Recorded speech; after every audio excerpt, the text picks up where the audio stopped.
All right, let's start with a sound check. Can you folks in the back row hear me? Can you folks in the back row? Excellent, wonderful. You may have already seen an email that there is a review session coming up, and if a review session is coming up, a test is coming up. The next exam will be a week from Wednesday. It will cover through all of Chapter 10. Chapter 11 won't be directly touched on, but there are many things in Chapter 10 that are also present in Chapter 8 and in 9 and 10. Sorry, let me back up again. Chapter 11 will not be explicitly on the test, but there are things in Chapter 11 that refer to 9 and 10. Those are fair game. So if it is present in those two chapters, it can also appear on the test. So don't cut the citric acid cycle lectures. You will regret it. Not intentionally, but you will regret it. The review session is next Monday, so it's 2 days before the test. It'll be in this room, and it'll be available through the kind offices of Susan. We will try to put a video of it on the web on Icon. It will not probably go on Google. Google would not take the video last time unless we can stop in the middle and make 2 videos maybe. We can try that and see if that'll work. No guarantees, guys. Any questions about what we've said about carbohydrate metabolism so far? If any of you have enjoyed the overheads that I occasionally put up, most of them are available on the website as sort of the aesthetics of science. So let's get back to where we were, which actually is slide 23.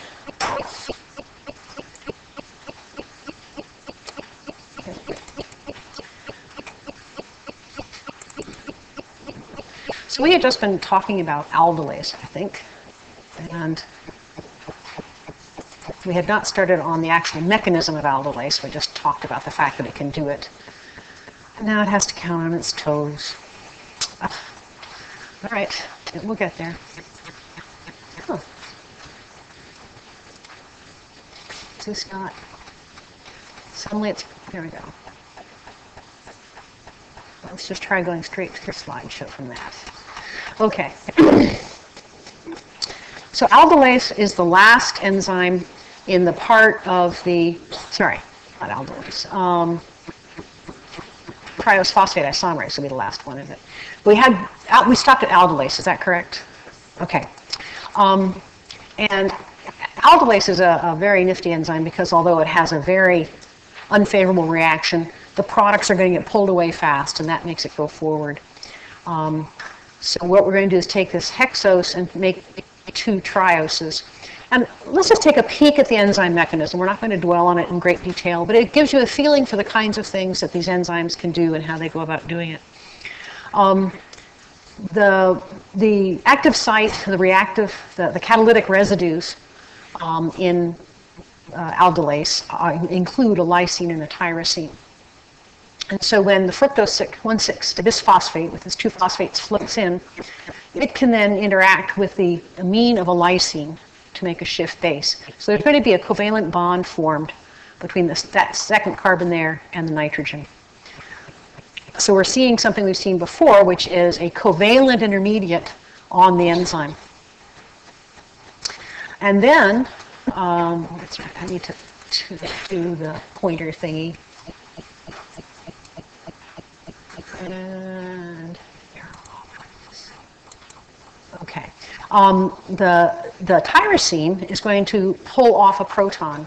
So you can see that's actually a negatively charged tyrosine. This is an example of how the pKa of a group can be very influenced by the enzyme environment. So, in solution, the tyrosine couldn't do that, but in the enzyme creates an environment where its pKa lets it pull this trick off. So when, whoops, I think I have to pick visible. Sorry. Visible. There we go. So when it pulls that proton off, there's a rearrangement that goes on so that these 3 carbons, the bond there in the middle, gets broken. And these 3 carbons are now one triose, and these 3 carbons are a separate triose. Because these 3 carbons are free to diffuse out, they diffuse out. So they're gone. They're history. And so this is the first product. It's an aldehyde. You can see at this end it's a aldehyde. Then the tyrosine then returns that proton back to what's left in there in the active site, and so it can restore the Schiff base. And we still have a covalent intermediate in there, but then it can also be hydrolyzed, and then the second substrate comes out. So we have an example where you have both a covalent intermediate and some acid-base catalysis going on in that active site to do this acute reaction of splitting the 6 carbons into two trioses, 3 carbon sugars.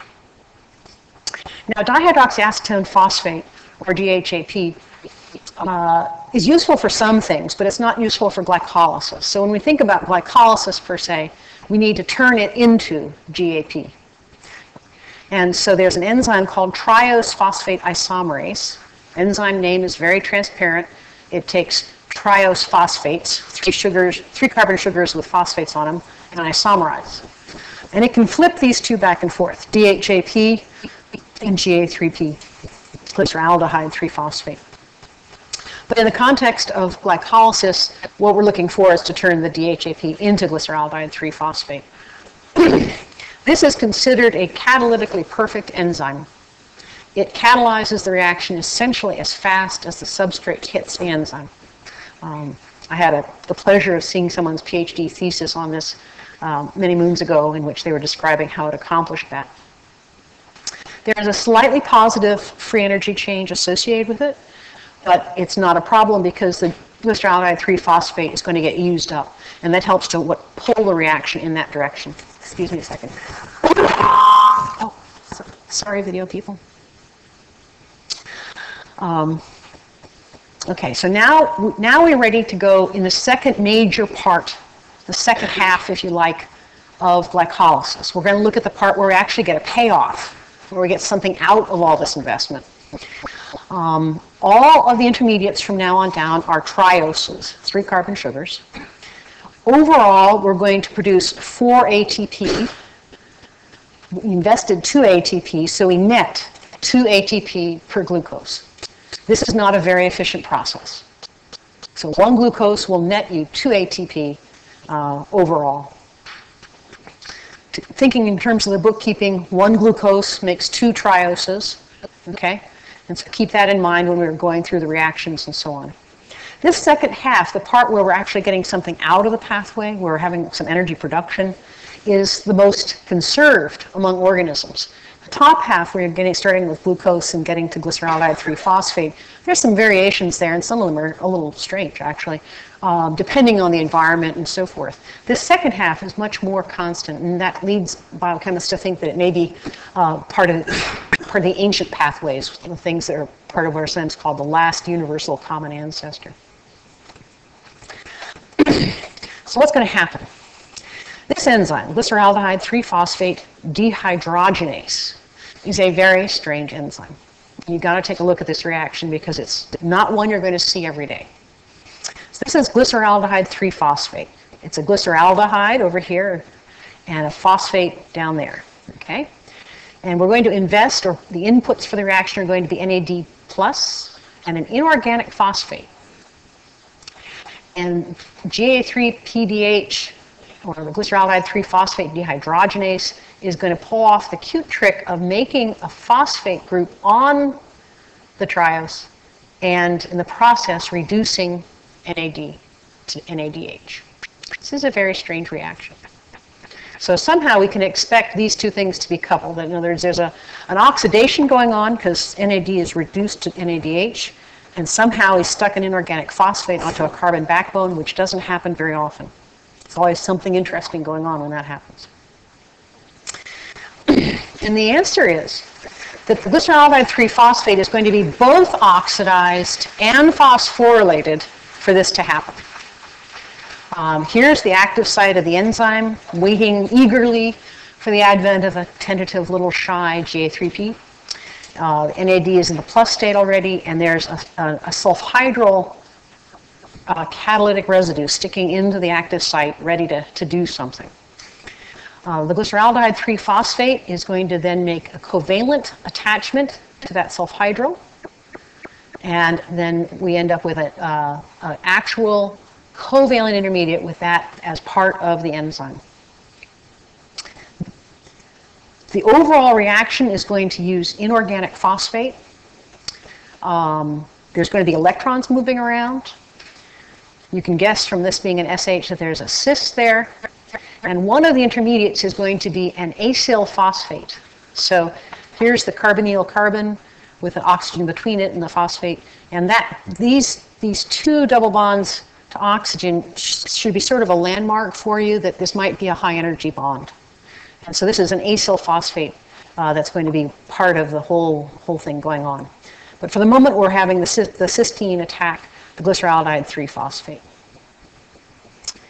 And here you can see that covalent intermediate. It's actually a tetrahedral intermediate here. The electrons are going to get pulled off to NAD, which will get reduced in the process. And what you see then is a thioester intermediate. See, you've got a carbonyl carbon there now.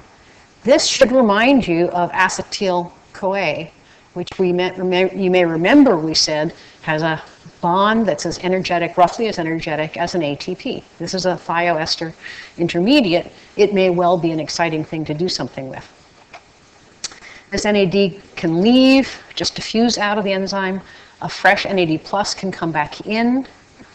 What we're seeing so far is the oxidation part of this. So we had reactants, we had an oxidation. If we hadn't had this covalent intermediate, the product would have been at the bottom of a well. But because there's a thioester that's a covalently attached to the enzyme, it creates an intermediate stage, if you like, that is not that energetically different from the reactants. So we don't have to come up Mount Everest for the next step in the reaction.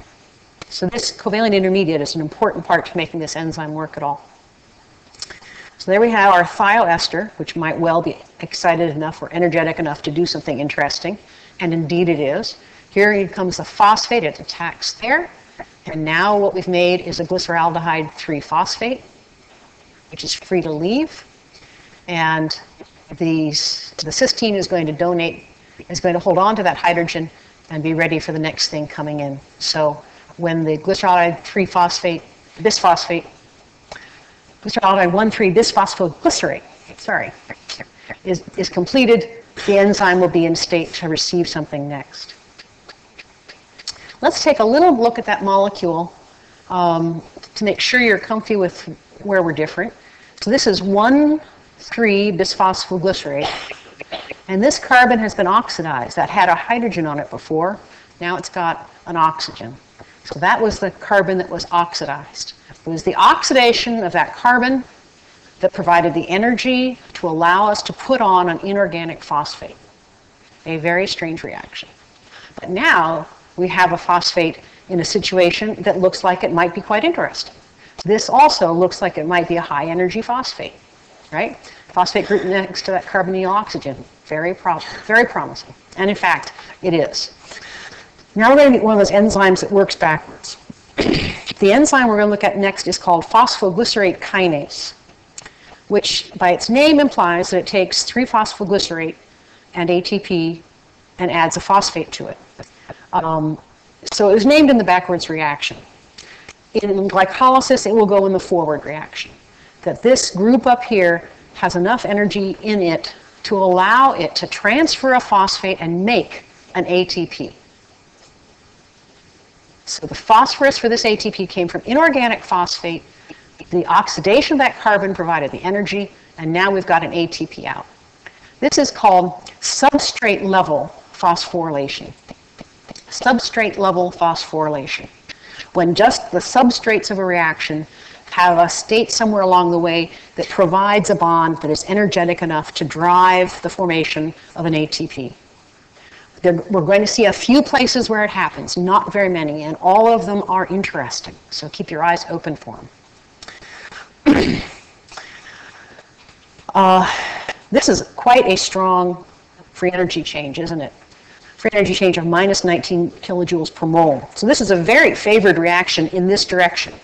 Your textbook has not done you any favors by using a two-headed arrow here. It really should have probably put in a one-headed arrow. If you want to change it in your picture, you can. Sorry, what? It's what? It should be pointing from here to there, to the right. It should be going, this is left, that's right. The reaction's going from this phosphoglycerate over to 3-phosphoglycerate. Okay. The enzyme is named for the backwards direction of what it happens in glycolysis. Maybe we can come up with biochemical choreography or something. Because this is a strongly favored reaction, it helps to draw the previous reaction that we were looking at, glyceraldehyde 3-phosphate dehydrogenase. This is an example of these coupled reactions where one strongly favored reaction can help pull a not favored reaction that had actually a positive free energy associated with it, but because they're side by side, it can pull it through that little hole. Any questions about this before we move on? Okay. The next enzyme has a perfectly normal, uninterpretable name, phosphoglycerate mutase. So here is 3-phosphoglycerate, that's what we just made. So it's a 3-phosphoglycerate, it's a carboxylic acid up there. So there's 3-phosphoglycerate, and phosphoglycerate mutase makes it into 2-phosphoglycerate. Real simple. I mean, you can imagine that that would be a very easy reaction to do without spending any energy. And this one has an active site that's an interesting one. It has a phosphohistidine. So usually we see histidine doing things like being a base or an acid. Here it's holding on to a phosphate. And so the phosphohistidine is involved in this cute trick where there's a transient intermediate that has 2 phosphate groups on it. And then at a random interval, one or the other of them will go back onto the histidine. These are energetically equivalent. And so what this enzyme does is just scramble the position of the phosphates. It's an entirely kind of freely reversible, just moving around. The next one has kind of a funny name, enolase. So again, this is not one of those transparent names. So as you can guess, it's an old enzyme. People have understood it, studied it for a long time. And it's going to do something a little interesting. It's going to dehydrate the 2-phosphoglycerate. So here's the 2-phosphoglycerate, here's the 2-carbon, 2-phosphoglycerate that we made through the mutase. If we take out a water molecule, so we take off a hydrogen and an OH here, we end up with a molecule that looks like this, where it has a phosphate on the 2-carbon, but it's now an enol. So this is an ene, a double bond, and that would be an alcohol if it didn't have the phosphate. So the name of this compound is phosphoenol pyruvate. Phosphoenol pyruvate. An odd-looking name. Interestingly, this also is freely reversible. You can go backwards and forwards all you like on this one. However, what's kind of interesting is if you notice, we've pulled a little trick in here that this carbon and this carbon are in different oxidation states. You can think of this as an internal oxidation reduction, if you like. And so this is now in a more reduced state, this is now in a more oxidized state, and so in making it into phosphenylpyruvate, we set up a potential high energy bond again. The 2-phosphoglycerate doesn't have that. It's just, plain, easy, all the same kind of stuff. Here we have this asymmetry that's going to give us some potential. And the last enzyme of glycolysis is pyruvate kinase, or pyruvate kinase, depending on whether you did American or British. And it's named for the backwards reaction. I will always try to remember to warn you when these things are named for the backwards reaction. Now your book thoughtfully included a one-way arrow because this is definitely a one-way reaction. It's named as if this enzyme could take pyruvate and ATP and make a phosphoenolpyruvate. And maybe in an ideal world where you had a huge amount of ATP and pyruvate, you could get some back. But in the body, it's never going to happen that way. In the body, the direction is this phosphoenolpyruvate has this high energy bond so that that phosphate can be added to an ADP, netting us another ATP. So this is our second stage of substrate level phosphorylation. Now each glucose molecule gave you 2 molecules of glyceraldehyde 3-phosphate. Each molecule of glyceraldehyde 3-phosphate gave you 2 ATP. So each glucose gives you 4 ATP. But it cost you 2 to get to the point where you can make the glyceraldehyde 3-phosphate, so the net is 2. Part of what makes pyruvate kinase go in the forward direction is that after it's given up its phosphate, it's in the ene-all configuration, and as you can imagine, that really likes to relax back into plain old pyruvate. And pyruvate is an intermediate with many pathways. This is a really intimately associated with a lot of action.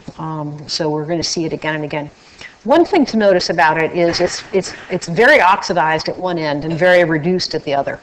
And so that offers it some interesting properties. The next couple of slides are meant to give you kind of an overview again to help you see the flow of it go through. If we start with glucose and ATP in the energy investment, hexokinase clomps down and bites the substrates and gives you glucose 6-phosphate. Glucose 6-phosphate and fructose 6-phosphate are energetically equivalent, and an isomerase can isomerize them. But if we take fructose 6-phosphate and ATP, we can make fructose 1,6-bisphosphate. This is a very important enzyme. This is a key regulated step. Once it passes through here, abandon all hope, ye who enter here, you're going to go through glycolysis. I know some students feel that way. It's really better than that, really. And you can see these little things on it, and the artist is using different colors to suggest some of the different places that things can bind to it as allosteric regulators. So this kind of brings home the idea that there are many places on this enzyme that regulation can happen. Fructose 1,6-bisphosphate can pass through aldolase to make 2 3-carbon sugars, 2 trioses, and then that DHAP can be flipped into glyceraldehyde 3-phosphate through this kinetically beautiful enzyme triose phosphate isomerase. The second half of it is the energy payoff stage. So you have glyceraldehyde 3-phosphate and an inorganic phosphate. And GA3P dehydrogenase can pull off this interesting reaction of taking it and making a bisphosphoglycerate. It can add a phosphate there. And in this particular picture, I don't show the reduction. If you want to add that in, that you take NAD plus here and put NADH down there, that's fine. The bisphosphoglycerate then can have on it high enough energy phosphate to make an ATP. And that's what the phosphoglycerate kinase does. It's only phosphoglycerate now because one of them's off on the ATP. 3-phospho and 2-phosphoglycerate are energetically equivalent, and the mutase just flips them around like pancakes at a dirty spoon. And 2-phosphoglycerate is then the substrate for enolase, this oddly named thing that can dehydrate it, set it up into phosphoenol pyruvate, setting up another high energy bond, making pyruvate. So part of my reason for using these pictures too is to bring home to you that these are all real things. I mean, they're not arrows, they're enzymes. They have shapes and sizes and so on. And I think sometimes it's easier to remember that if we actually see them once in a while. You can see a number of different binding sites on pyruvate kinase also. Okay. This is a reminder. I did this at the beginning of class, but some folks always come in a little late. Monday, 6 to 8 here. Susan's very eager to help out if you have any questions or just want to discuss things. Okay. Let's take a little look at the energy changes during glycolysis. If we look at the total free energy drops from top to bottom, sort of like a waterfall, if you like. If we start with glucose as the substrate of interest, there's a big energy drop during the first phosphorylation, a tiny difference between glucose 6-phosphate and fructose 6-phosphate, a big energy drop at the second phosphorylation when we make fructose 1,6-bisphosphate, a bit of a drop, but not a huge one, at the aldolase and the isomerase. Interestingly, not a huge drop here when we're adding the inorganic phosphate because it's driven by an oxidation reduction and it's pulled through by the next step.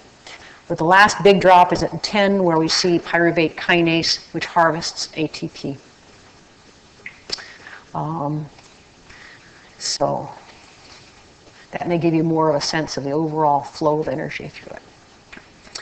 Now, we talked quite a bit about regulating glycolysis at phosphofructokinase. And that is the beating heart of glycolysis, if you like. That is a key place for control. There are multiple kinds of control there.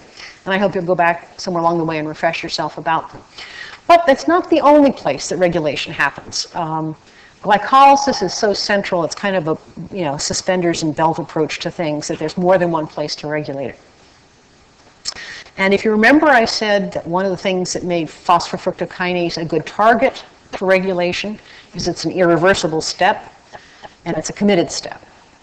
One or both of those things will usually be true at most regulated steps. Excuse me. Going on that logic, we shouldn't be surprised to find that glycolysis is also regulated at hexokinase. Big energy drop at hexokinase, we're investing ATP, something to think about before you do it. And so there's feedback inhibition at hexokinase. Glucose 6-phosphate can inhibit hexokinase. And why might it want to do that? Well, it might want to do that if you wanted to use that glucose for some other purpose right then. If you wanted to use it to make ribose, for instance, or if you wanted to use it to make fatty acids. So this will help hexokinase be sensitive to the availability of how quickly the glycolysis is pulling off the products. Now, there is another enzyme called glucokinase, which is in the liver, and glucokinase is not inhibited by its product. And so this means that in the tissues, hexokinase will help regulate glycolysis, but in the liver, glucokinase lets the liver capture glucose out of the bloodstream and be kind of the major banker, the main storehouse for glucose for the body. This might look like a good way to regulate stuff in general. It is not the principal way to regulate glycolysis, because we also use glucose 6-phosphate for other things. And we're going to talk about a couple of them. We're going to be talking about glycogen and the pentose phosphate shunt, which are also important, essential pathways. Just a little bit on the details of glucokinase and hexokinase. I'm trying to remember exactly what your book said about it, but these are some questions that have come up in the past. All cells have hexokinase, at least. Liver has the glucokinase. Hexokinase, by its name, will do more than just glucose. It'll do hexoses. Glucokinase is much more specific to glucose. It's not feedback inhibited. It has a high Km and a high Vmax. So it can go fast when it's saturated, but it doesn't have very much affinity for glucose. So at low glucose levels, hexokinase will be more active than glucokinase. At high glucose levels, hexokinase will be saturated, and glucokinase will be chugging away like a longshoreman. This lets glucokinase help us control our blood sugar. It means that when there's a lot of sugar in the blood, the liver is good at clearing that glucose out of the blood and doing useful things with it metabolically. If you don't want it around, if it's not appropriate, it will live in the nucleus. And so this is one case of regulation by location, that when it's not needed, it's stored in the nucleus. When it is needed, it's released out into the cytoplasm. And we're going to see it's released by a surprising signal. The third place in glycolysis where there is some regulation is at pyruvate kinase. And in the liver, which does so much metabolism, pyruvate kinase is a third level of regulation, and it allows the liver to spare glucose for the blood if circumstances are appropriate to that. And let's take a little bit of a look at what's happening here. So if there's high blood glucose levels, that stimulates a phosphatase that creates an active form of pyruvate kinase. If there's low blood blood glucose levels, that enzyme is phosphorylated, and now it's less active. And so this is a case where the activity of the enzyme is locally controlled by phosphorylation, and that activity is in turn controlled through hormones. Some of the other kinds of regulators in terms of the pyruvate kinase are fructose 1,6-bisphosphate. So this is feed forward, right? That's back, halfway back glycolysis. It can stimulate the pyruvate kinase to help get stuff through the pathway better. ATP tends to inhibit it. If you've got ATP, you don't need to do glycolysis, right? Alanine tends to inhibit it. So alanine is an amino acid, a common amino acid, sort of a signal of things are rich and we're fat and happy. Do something else with your glucose. This kind of metabolite control is common in all tissues. Glucose is not the only sugar in the world. Lactose is an important one. Lactose is a disaccharide, and you can see its structure here. So one of its sugars is glucose, and the other of its sugar is galactose. So galactose plus glucose equals lactose. And lactose, as you can guess, is a milk sugar. It's the principal sugar in milk. There's actually quite a bit of it in milk. And we can't absorb it. Lactose by itself is not usable by us. It is usable by some of the bacteria in our gut, who can get very active with it. But for people who live in or come from Western Europe and so forth, many of us still have a lactase in our guts that allow us to cleave it. All human beings have lactase as babies because that's how they can live on milk. In European areas and in certain areas of Africa and certain areas of Asia where herding developed, this enzyme stays on even into adulthood, and so we can go on drinking milk. About 90% of the people in the world are not lactose tolerant as adults, so it's unusual. It's sort of an example of human evolution. That gives us galactose. Galactose is a substrate for hexokinase. It gives us glucose phosphate, and it can be isomerized and used then the same way glucose is. Interestingly, lactose is also metabolized by the organisms in yogurt, and so yogurt is tolerated when milk is not because it doesn't have lactose anymore. Another sugar of importance is sucrose. You can tell from its name it was called the sugar, kind of a real informative name. And it's a disaccharide of glucose and fructose in this case. This is the most common sugar in plants. And if you have sugar on your table, that's probably what you have in your sugar bowl. It is hydrolyzed in our gut as a baby and as an adult and absorbed. One interesting thing about it is it's not a reducing sugar. That is, if you look around the edges, these are all alcohol groups sticking out. There's no free aldehyde. And so it doesn't tend to chemically interact with things. And that might be part of why plants like to use it for transportation and storage, is it's a less aggressive sugar in that sense than some of the others would be. So sucrose is going to give us one molecule of glucose and one of fructose. And then there's fructose. We get fructose in a number of ways. Half of the mass of sucrose will be fructose. Many fruits have just plain old fructose in them. One of the reasons that fruits tend to have fructose in them is that it's sweet, and it's sweeter than the same mass of sucrose would be, and since fruits are in the business of tricking animals into eating them and scattering their seeds, it's a good deal for them. In the last few decades, it's now become available as something called high fructose corn syrup.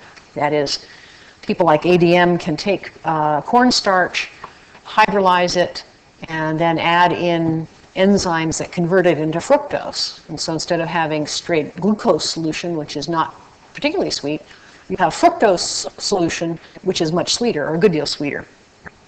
So a lot of things now have high fructose corn syrup in it. It's not just your Coke and your Pepsi and your 7-Up and your various sodas. It's in baked goods. It can be in spaghetti, it can be in a lot of funny places. And that may not be altogether good. I'm going to be putting up some articles on ICON. I have one up already that's a bit longer piece about the regulation of carbohydrate metabolism. I'll be putting up two others that focus more specifically on fructose alone. And the reason why fructose is perhaps not our friend is this. When fructose, you can look at the structure of fructose, it's a 5-membered ring. It is not a good substrate for hexokinase. So hexose does not work in hexokinase. So there's a different enzyme, fructokinase, which, as you can guess, it adds a phosphate to it off of an ATP. So now we have fructose 1-phosphate. We have fructose 1-phosphate. We don't have fructose 6-phosphate. Fructose 1-phosphate.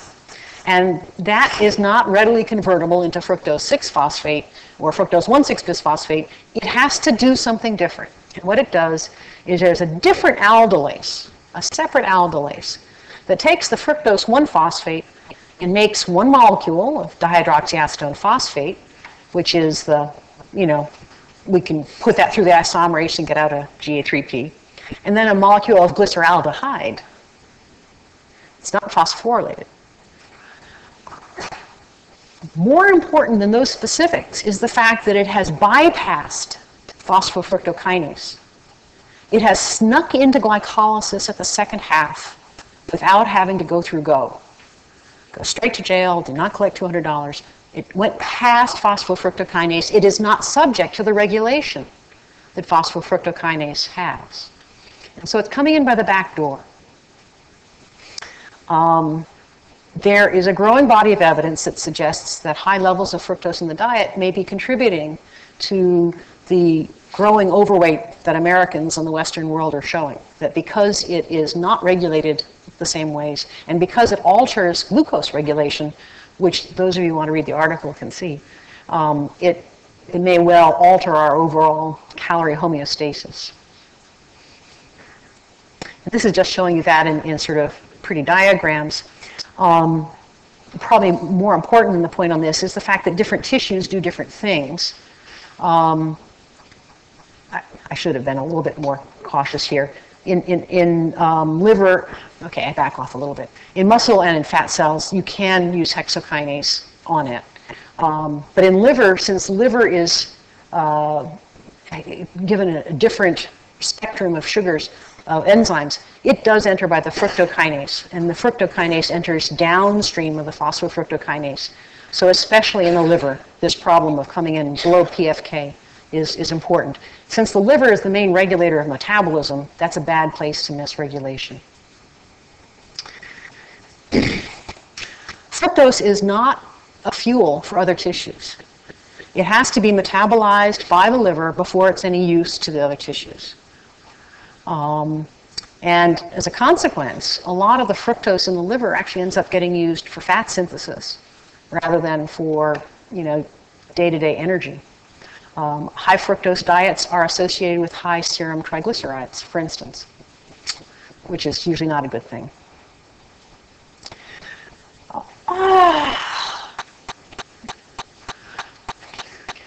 Ooh, I'm a lady. I'm not going to say it out loud, but your handouts, I think, have it right, don't they? Shit. Bill Gates should fry in hell. I try hard to make these things look good, Oh, I don't know. It looks right on my computer, that's all I can say. Excuse my language. Anyhow. So we've gotten down to the end of glycolysis. And what's going to happen at the end of glycolysis? What happens at the end of glycolysis is going to depend on the rest of the circumstances surrounding the cell. Under certain circumstances, the next thing that's going to happen is we're going to regenerate the NAD+ by turning pyruvate into lactate. Named backwards, lactate dehydrogenase. But if we don't regenerate the NAD+, we can't continue glycolysis because we have to have the NAD+ way back at glyceraldehyde 3-phosphate dehydrogenase. the weird enzyme that can add inorganic phosphate. So this is one way that you can get ATP out of glucose in the absence of oxygen. This is the way that you can have an anaerobic version of glycolysis. And the overall equation, which you have in front of you, is for investing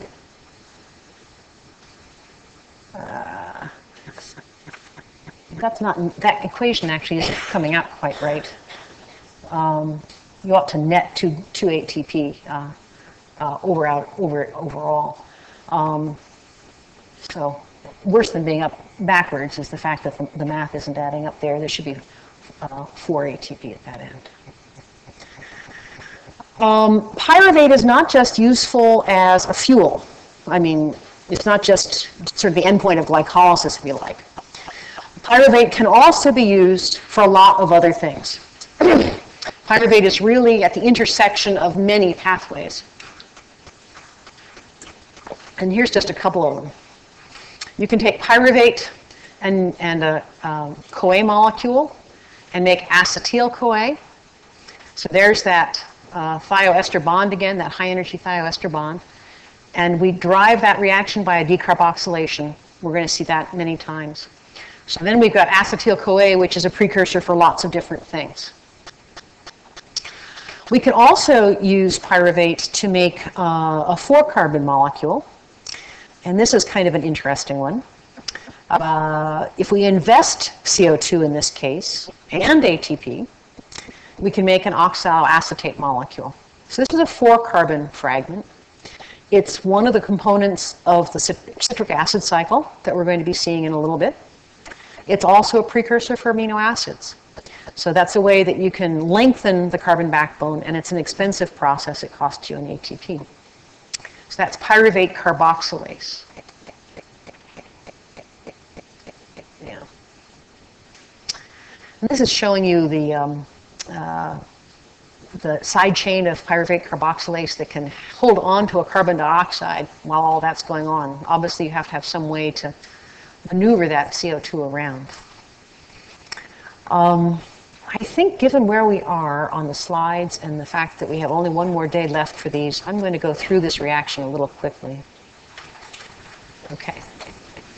Oh, you sound so disappointed. So what goes on where? If you are a yeast, in yeast, pyruvate through pyruvate decarboxylase can give an acetaldehyde. And the acetaldehyde can then be the target of alcohol dehydrogenase, which will leave ethanol. That regenerates the NAD+ that you need so glycolysis can continue and leaves ethanol as a waste byproduct. When yeast make beer or wine, they're not doing it for us. They're doing it because that's the only living they can make in the absence of oxygen. In us, by contrast, alcohol dehydrogenase is used in the opposite direction. And, sorry, I'm taking this, my thought bobbled. Let's back up a step. We talked about how we make lactate, which is true. However, if we have ethanol, which we might get from diet, for instance, the alcohol dehydrogenase is working in the opposite direction. So instead of producing NAD+, as the yeasts do with it, it consumes it. So alcohol is consuming NAD+. And that it's also going to make a byproduct of acetaldehyde, which is can react with things. It can chemically attack things. If you don't have too much alcohol, there's a second enzyme called acetaldehyde dehydrogenase, which will unfortunately also consume an NAD+, but it will turn it into an acetate that's not very harmful. One of the take-homes from this is that alcohol metabolism consumes NAD+, and competes for glycolysis. So that's one of the problems with excessive alcohol consumption. And the other is that since there's a finite amount of alcohol dehydrogenase and acetaldehyde dehydrogenase, but more of this, you can get acetaldehyde actually accumulating, and that is part of the toxicity of high doses of alcohol. So let's switch gears to another pathway, one that is related to glycolysis, but is going to be useful in different ways. This is called gluconeogenesis, and it's, again, a case where the pathway has an intelligent name. Genesis, the making of something. What is it making? It's making new sugar. So gluconeogenesis is a pathway that lets us make new sugar. And what it's going to make the sugar from are carbon backbones. And those carbon backbones aren't coming from sugar, or we wouldn't need to make more, right? The only source of carbon backbones that's very useful for gluconeogenesis is amino acids. Fatty acids can give us energy, but they can't provide the carbon backbones. And we'll see why in a little bit. But for the moment, trust me on this, that it's the amino acids that give the carbon backbones to build on, and the fatty acids provide the force to drive it all. Now, why would we want to do this? There are some tissues that really like glucose, and two of them are the brain and the red blood cells. The brain has a very strong preference for glucose. Under starvation conditions, you can get it to accept some other fuels, but its first choice is glucose, and in normal conditions, the brain has the first call on glucose. This pathway of gluconeogenesis is principally in the liver. There's a little bit in the kidney. There's some in the pancreas, and that may be related to the pancreas's ability to regulate glucose metabolism. Now, gluconeogenesis looks a lot like glycolysis. But you may remember from that stair-step diagram that there were 3 places where there were irreversible steps, where there are big drops, and you don't expect them to bounce back uphill. And what we're going to see is there has to be some way to bypass those irreversible steps. And I think we have time for 1 or 2 more. So here is the first of the bypass steps, and it actually takes 2 reactions for it to happen. We talked about how you can use pyruvate and CO2 and ATP to make a 4-carbon fragment, oxaloacetate, through pyruvate carboxylase. Oxaloacetate can be used for a number of things. I mentioned the Krebs cycle, I mentioned amino acids. It can also be used for gluconeogenesis, a versatile little molecule. Oxaloacetate is the substrate then for the next reaction, phosphoenolpyruvate carboxykinase. This is an enzyme named backwards, sorry. It's named as if you're taking phosphoenolpyruvate and carbon dioxide and making GTP, but it isn't doing that. It's going in the other direction. So to make phosphoenolpyruvate costs us a lot. It costs us a high energy bond to make the oxaloacetate and a second high energy bond at that step. It's driven forward by a decarboxylation. Losing a carbon dioxide is a strongly favoring reaction in many enzymatic reactions. So to bypass pyruvate kinase takes 2 steps. It involves 2 high energy bonds, 1 at each step. Any questions about that before we move to the next one?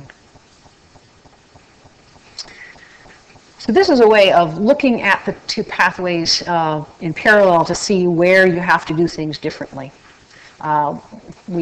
Today we're talking about coming down glycolysis, 1,3-bisphosphoglycerate, the 3-phosphoglycerate, 2-phosphoglycerate, phosphoenolpyruvate to pyruvate. We just bypassed this step, the pyruvate kinase, where ATP would normally be produced. Can't push uphill. So the 2 reactions together constitute the bypass step around pyruvate kinase. So now we have phosphoenolpyruvate. Enolase is reversible. So we just make some 2-phosphoglycerate out of our phosphoenolpyruvate. 2-phosphoglycerate and 3-phosphoglycerate are energetically equivalent. So the phosphoglycerate mutase doesn't care which direction we're going. But the next step does matter. We went from 1,3-bisphosphoglycerate to 3-phosphoglycerate because we were producing an ATP. We have to invest in ATP to go the other way. Phosphoglycerate kinase. So in this direction, it's honestly named. In this direction, it's named for the reaction it's actually doing. So it's only backwards named for glycolysis. It's forward named for gluconeogenesis. I hope this sort of brings home the parallel character of these two pathways. And we'll call it. See you Wednesday.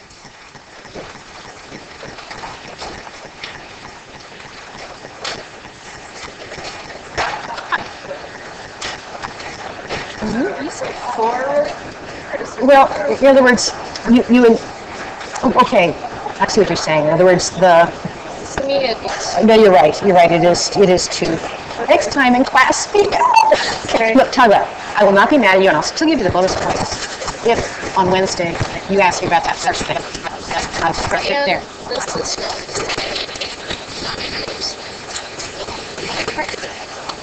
Well, I'll transfer it again. It's correct on yours, which is the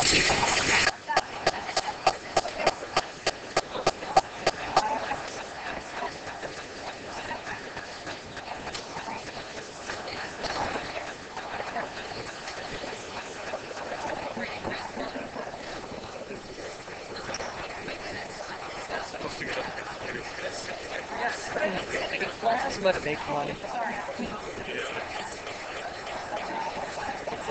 All the cat and mouse.